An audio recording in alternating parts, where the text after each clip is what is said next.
So I understand you did a lot of traveling in your years with truck driving. Where were some of the more interesting places, in your opinion, that you got to see? Well, I traveled all 48 states into and through all 48 of the states. And I pretty much, I believe, like Tennessee, probably about the best of other than Maryland. So, of course, I've had experiences from Maine to Florida, and I guess from New York to California. Some good, some bad.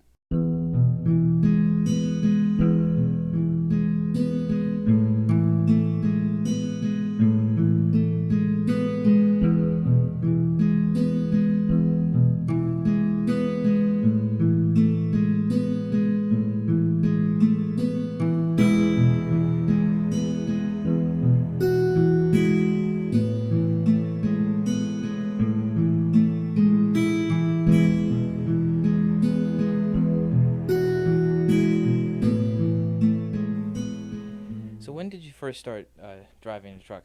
About 1955. And how did you come to work in that industry? Just for the travel, and I couldn't make it on the farm, so I had to try to make a living. So that's what I did. And where were you living at the time that you began working? Living here at that time it was the Rocks address, but it's right here in the same area, Jarrettsville, Rocks area. And I worked out of York, Pennsylvania, was the first uh, terminal job or truck driving job, hauling bodies to telephone truck bodies out of York Hoover in Pennsylvania to pretty much all over the East Coast. With driving a truck, did this job allow you? Um, I know it's very time consuming. Did it allow you a good amount of time to come and spend at home with the family? It just depends on the trips. Now, like earlier in the driving career, if I went to California, sometime you're talking like you'd be away for 6 weeks at a time. But then towards the latter time, it would be maybe 2 to 3 days away from home would be the most. How did the trucking industry change, if it changed at all, over the years that you were involved in it? Well, when I first started, I could. You had your lower speed limits. You didn't have the roads or the equipment. Like if I went to California, it was like a at least 3 weeks.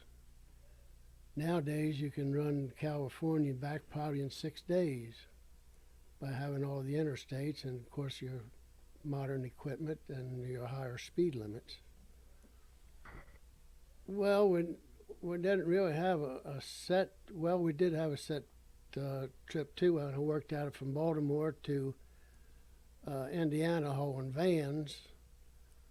I would leave Baltimore, like, well, go to Baltimore and load the vans and leave, and then you got about a 10-hour drive to get to either Toledo, Ohio, or it right into the Indiana line, which that you'd go to bed then at the motel. The next day, you'd get up and go on into Indiana, deliver the vans, and usually load out of Indiana back this way. Of course, that was in the car carrying days. What were some of the? I imagine the weather conditions on those drives could get very rough. Did you? Were you ever able to stop in certain weather conditions, or explain to me some of the more extreme weather conditions you saw on the road? Well, we pretty much one time a blizzard in Toledo, Ohio, which I spent, I think it was 4 to 5 days in the motel because of the snow drifts. Couldn't go anywhere, so it just had to stay put. And then there was other times ice and snow and stuff. I remember one time trying to get home where I took a license plate and scraped some ice off of the hill to some so I could get over the hill to get home. That was here locally. But there's been times that I was stranded, like up in Massachusetts one time on the it wasn't a turnpike, but it was like an interstate, snowed in, but that was only like just overnight. And of course, you hit icy roads in pretty much about any place that you wanted to go, north and west. What would you say was the most, for you, the most dangerous or even frightening thing that you encountered on your travels? Well, trying to stop on the ice or something and keep from sliding into someone else. Um, and of course, you always worry about somebody sliding or running into you. That was a big concern. About how many miles would you say you average driving a year? Well, I say the average would say right around 100,000. Some years I might run 90,000. Some years I might run 120,000. But I would guess average 100,000 a year. I imagine you have a lot of memories from all those years of driving. Are there any that stand out in particular, still to you today? Yes, a couple. First one would be when I went to Maine to deliver a load of truck bodies. I get in there early in the morning at the dealer, and they say, "Well, we're sorry, we're closed today. It's Paul Revere's day." So there she sat all day, wait till the next day to get unloaded. And of course, when we were hauling cars to Florida, we usually had more cars on, more weight than what we were allowed. So the cops got to put near know us by our first name. That when we pulled on the scale, they would say, "Well, just take it in the back and bring your papers in." Of course, the company had to pay these overweight fines. But then I got caught once in Pennsylvania with a load of Cadillacs, and they said, "Well, just unload one of them back out. Just unload one of them out there back there, because you can't go nowheres with them." So I had to unload it, and then of course the company had to have somebody else come and pick it up and deliver it to the dealer. One more time, I got caught in Illinois for on a road I shouldn't have been on, and they said, "Well, you're going to have to pay a fine now," which I didn't have.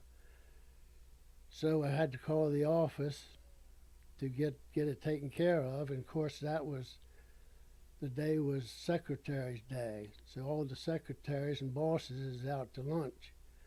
So there I sat at the police station till they all decide to get back and take care of the paperwork.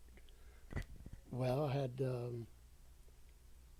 a heart attack while driving and going to Rhode Island, New York one time. I had it up in Connecticut. I drove in. I wasn't feeling too good. I had the pains in my chest and they got up into my neck. So I pulled into a service area, which I asked the attendant if there was a first aid station nearby. And she said, "Yeah, it's not too far away." So I told her I just wasn't feeling too good. So she said, "Well, I'll take you." So she got me in her car and took me over to the clinic, which they said I was having a heart attack. So they took me from there into Middleburg, Connecticut Hospital, which I stayed for, I think they kept me for a week. And of course, the family, the wife and children, they came up and stayed at a motel till they released me, and then I was ready to come on home. I found it very interesting that you took films of your some of your travels. What inspired you to take those films? Just to be able to show the wife and kids different parts of the country at different times of the year. Looking over the dates on a lot of the film cases that I was transferring, I saw it was most of the films were taken around 1960. Was there a reason that you didn't take more later over the years? I guess just kind of got used to seeing the country and never took the time to make more film. You mentioned you began driving in 1955. What year did you stop driving? Uh, 98, 98. So I had 43 years in the Teamsters, credited years. Was there any particular reason you stopped driving, or just retired? Yeah, I just retired because I was 60, 67, I believe it was, when I retired.